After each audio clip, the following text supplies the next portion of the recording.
Apa yang hendak dipaparkan dalam sabda beliau tersebut adalah penjelasan mengenai perubahan lamanya antar waktu, yang oleh beliau dinyatakan dengan makna yang lebih mudah dan lebih akrab bagi umatnya. Sehingga beliau menyampaikannya dengan setahun seperti sebulan, sebulan seperti seminggu, dan seterusnya. Perpendekan waktu sebenarnya, yang berarti pendeknya zaman, atau waktu yang telah kami uraikan ini, memperkuat uraian kami tentang tanda hari kiamat sebelumnya.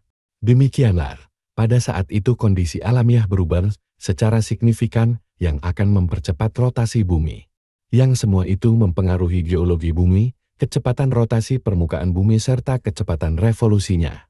Apabila kita menghubungkan tanda ini dengan kondisi dunia di zaman Dajjal, maka kita temukan bahwa hari pertamanya seperti setahun, hari keduanya seperti sebulan.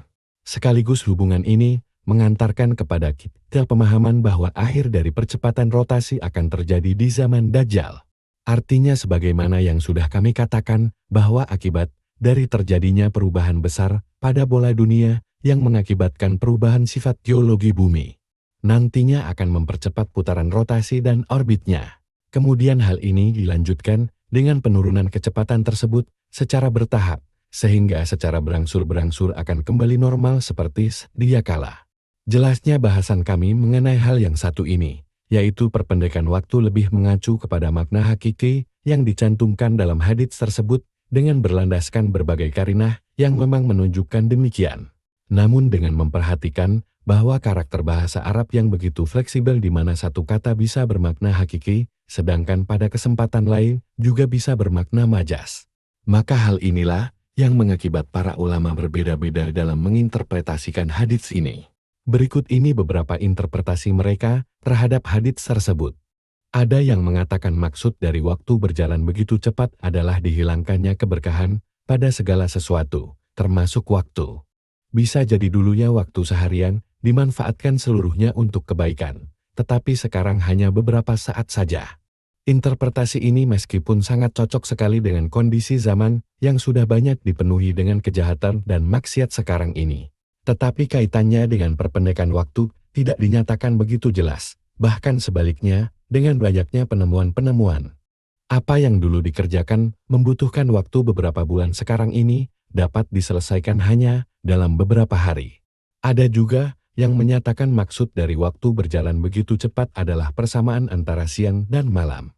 Kemungkinan ini sangat jauh dari kenyataan. Menurut pendapat yang lain lagi, maksud dari waktu berjalan begitu cepat adalah banyaknya kejahatan, kerusakan, dan kebodohan. Interpretasi ini juga sangat jauh dari redaksi hadits yang dimaksud. Sementara itu, ada juga yang menafsirkannya sebagai dekatnya hari kiamat. Mereka yang berpendapat seperti ini berargumentasi dengan hadits Rasulullah Shallallahu Alaihi Wasallam. Jika waktu atau zaman semakin pendek, hampir saja mimpi melihat Nabi itu tidak pernah dusta. Menurut kami kemungkinan seperti ini juga amat jauh dengan maksud hadits yang sedang kita bahas. Hadits tersebut dalam pandangan kami lebih cenderung kepada makna hakiki yang mengindikasikan adanya perubahan rotasi bumi sehingga memperpendek zaman. Ada juga yang menyatakan bahwa maksud dari waktu berjalan begitu cepat adalah kenikmatan hidup yang terjadi setelah kemunculan Al-Mahdi dan Isa alaihi wasallam. Sampai-sampai banyak orang yang tidak merasakan berlalunya waktu karena mereka berasyik masuk dengan kenikmatan masing-masing. Sebab bagaimanapun juga hari-hari yang penuh kenikmatan itu terasa begitu cepat berlalu. Menurut kami kemungkinan seperti ini juga jauh dari kenyataan. Sebab hadits-hadits yang mengabarkan tema tentang pendeknya waktu sebagai tanda-tanda hari kiamat juga mengisyaratkan adanya kerusakan perilaku manusia dan banyaknya fitnah. Jadi, pengertian seperti ini justru bertentangan dengan tanda-tanda hari kiamat yang lain, seperti banyaknya fitnah dan pembunuhan. Menurut ulama yang lain, indikasi dari waktu berjalan begitu cepat adalah dekatnya antara satu wilayah dengan wilayah yang lain.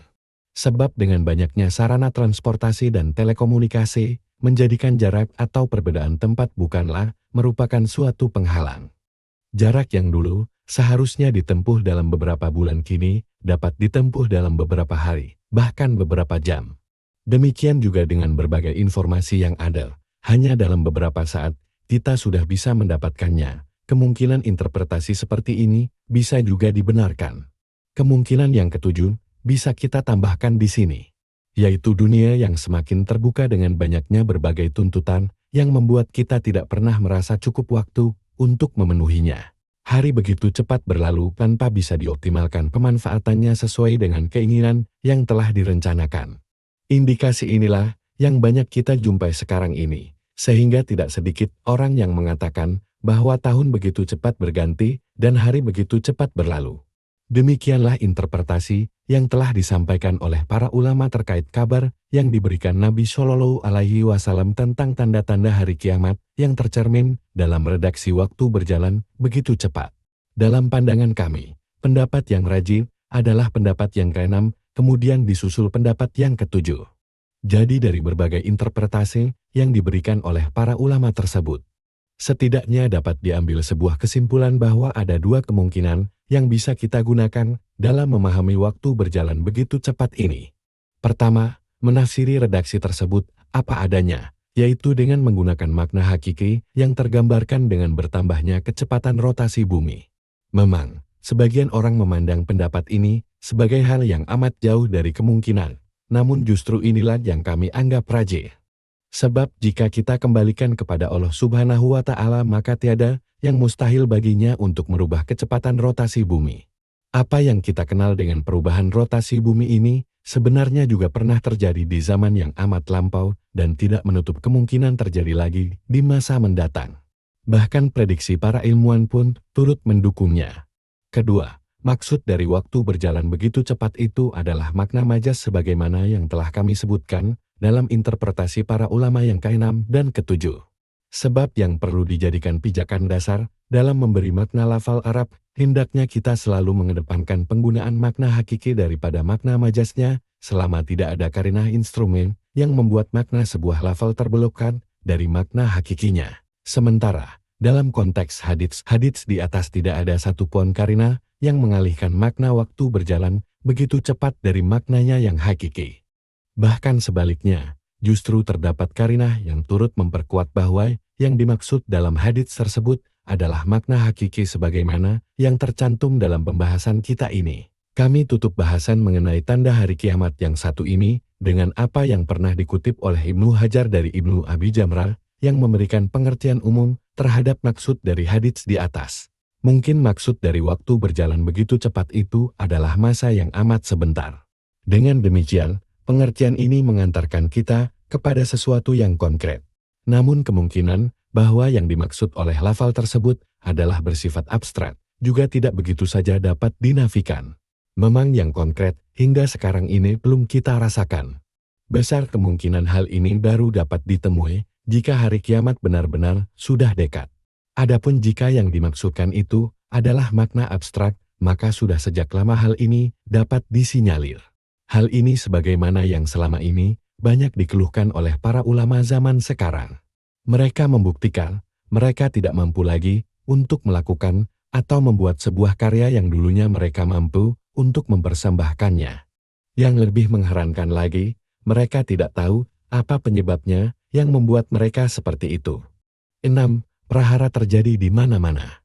Pertanda ini disebutkan bersamaan dengan tanda hari kiamat yang baru saja kita bahas.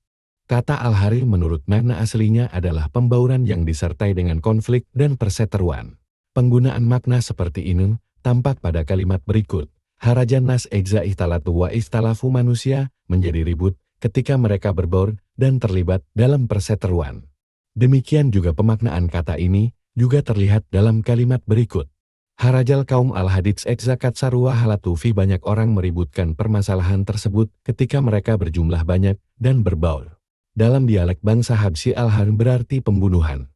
Sedangkan Ibnu Mansur memberikan beberapa arti bagi kata ini, di antaranya pembunuhan yang amat kejam, maraknya pembunuhan, pembauran yang disertai konflik, banyaknya kedustaan, curiga dan tidak percaya terhadap orang atas suatu perkara.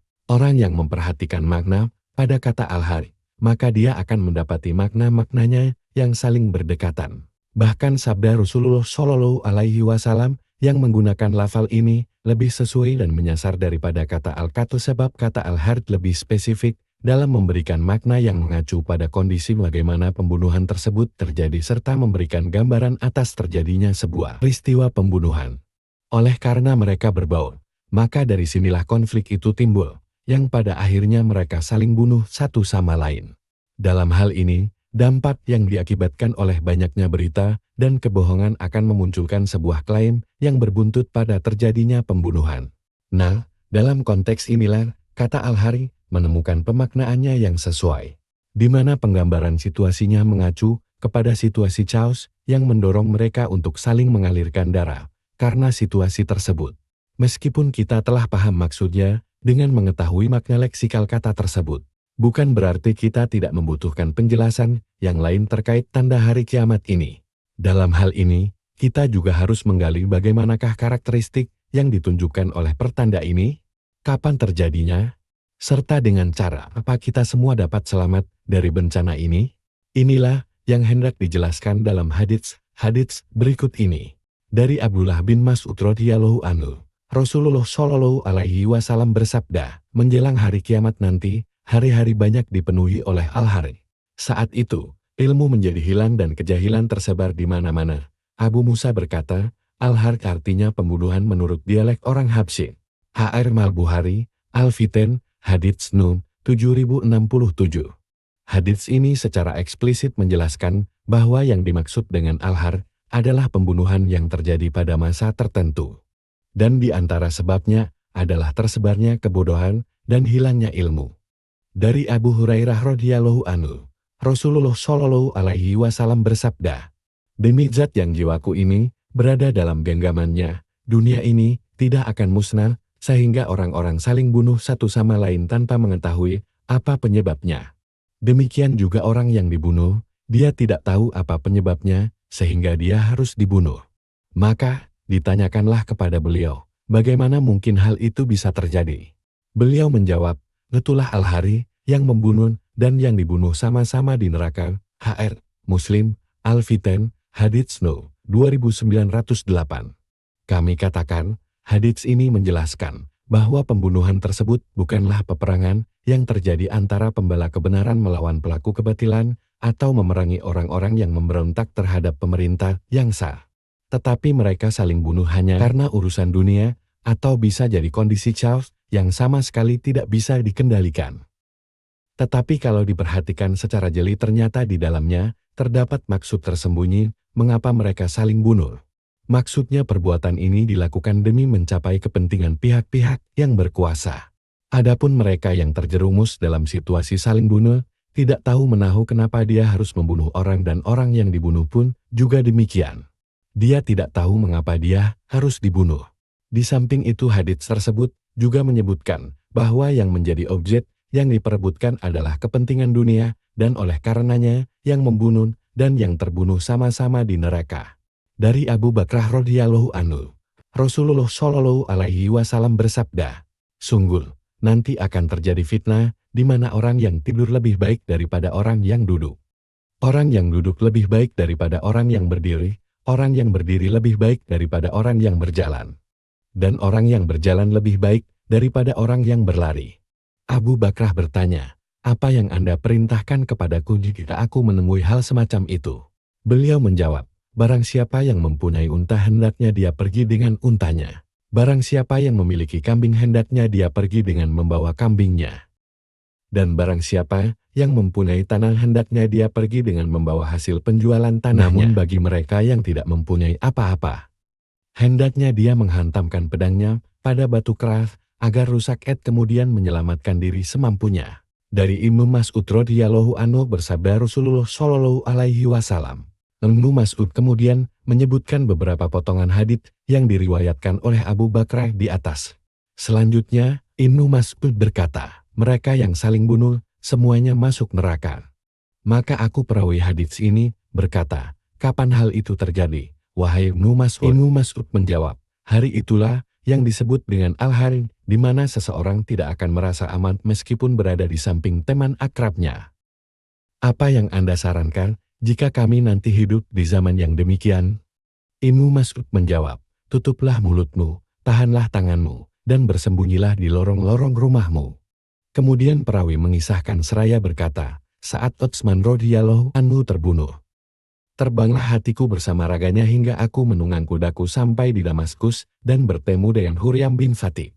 Aku kabarkan kepadanya mengenai hal ini, namun dia pun bersumpah atas nama Allah yang tiada ilah lain selain dia, bahwa dia juga mendengar hal yang sama dari Rasulullah Shallallahu Alaihi Wasallam. HR Muslim Al-Fitan Hadits No 2887. Kami katakan, hadits ini lengkap dengan riwayatnya, mengindikasikan bahwa jalan yang paling baik bagi manusia di saat al-har adalah mengasingkan diri. Saat itu tak seorang pun yang dapat dipercaya meskipun dia teman yang paling akrab. Besar kemungkinan hal ini menunjukkan fenomena yang sekarang ini kita kenal dengan banyaknya mata-mata intel yang disebar di mana-mana, sehingga kita pun dibuat saling curiga, bahkan terhadap teman yang paling akrab sekalipun. Demikian juga hadits ini mengisyaratkan bahwa kondisi manusia saat itu benar-benar telah rusak dan terkotak-kotak dalam berbagai kelompok kepentingan. Di samping satu sama lain ingin saling mencari keuntungan dengan menggunakan kelemahan temannya sendiri. Bahkan, pada puncaknya, seseorang tidak dibuat percaya dan tidak merasa aman atas diri dan hartanya meskipun terhadap teman yang paling akrab sekalipun. Dari Jabir bin Samurah radhiyallahu anhu, Rasulullah Shallallahu Alaihi Wasallam bersabda, agama ini akan terus berjaya selama di bawah naungan 12 khalifah. Mendengar sabda ini, semua orang gemuruh bertakbir. Kemudian Rasulullah Shallallahu Alaihi Wasallam bersabda dengan suara lirih, hingga aku bertanya kepada ayahku karena tidak mendengar. Duhai ayah, apakah yang disabdakan beliau tadi? Ayahku menjawab, para khalifah itu semuanya berasal dari Quraisy. Dan dalam riwayat Abu Dawud terdapat tambahan, ketika ayahku sampai di rumahnya, datanglah orang-orang Quraisy kepadanya dan mereka bertanya, kemudian apa lagi yang terjadi? Ayahku menjawab, setelah itu akan terjadi al-harg, HR, Abu Dawud, Al-Mahdi, Hadits No 4260 dan 4261. Hadits ini mempunyai penguat dalam kitab Sahih. Kami katakan, para ulama berselisih dalam memahami maksud hadits ini. Sebagian mereka ada yang berpendapat bahwa 12 khalifah itu tersebut adalah 4 orang Khulafaur Rasyidin dan 8 orang khalifah Bani Umayyah. Ibnu Hajar mentarjih pendapat yang menyatakan bahwa 12 khalifah tersebut berakhir di masa Umar bin Abdul Aziz. Adapun setelah itu, kekhilafahan tidak lagi berjalan di jalurnya. Sebagian lain ada juga yang berpendapat bahwa 12 khalifah tersebut adalah mereka yang menerapkan khilafah ala manhaj Nabi Shallallahu Alaihi Wasallam. Jadi menurut pendapat ini, mereka adalah 4 Khulafaur Rasyidin, Umar bin Abdul Aziz, beberapa khalifah Bani Abbasiyah, dan ditutup oleh Al-Mahdi serta beberapa khalifah sesudahnya. Setelah itu, mulailah al-harj terjadi di mana-mana. Sebagian yang lain lagi mengatakan, 12 khilafah itu yang dimaksud adalah seorang amir kepala negara yang muncul dalam satu masa secara bersamaan. Baru kemudian kondisi al-harj terjadi di mana-mana. Tetapi menurut pandangan kami, pendapat ini terlalu jauh kemungkinannya. Sebab dalam beberapa hadits disebutkan bahwa pada masa itu terjadi konsolidasi umat Islam saat pemerintahan dipegang oleh masing-masing dari mereka ini. Dengan demikian pendapat ini tidak bisa dibayangkan seandainya saja 12 khalifah itu berkuasa secara bersamaan. Kemungkinan untuk timbul konflik akan semakin besar, sehingga kemungkinannya yang kuat justru sebaliknya.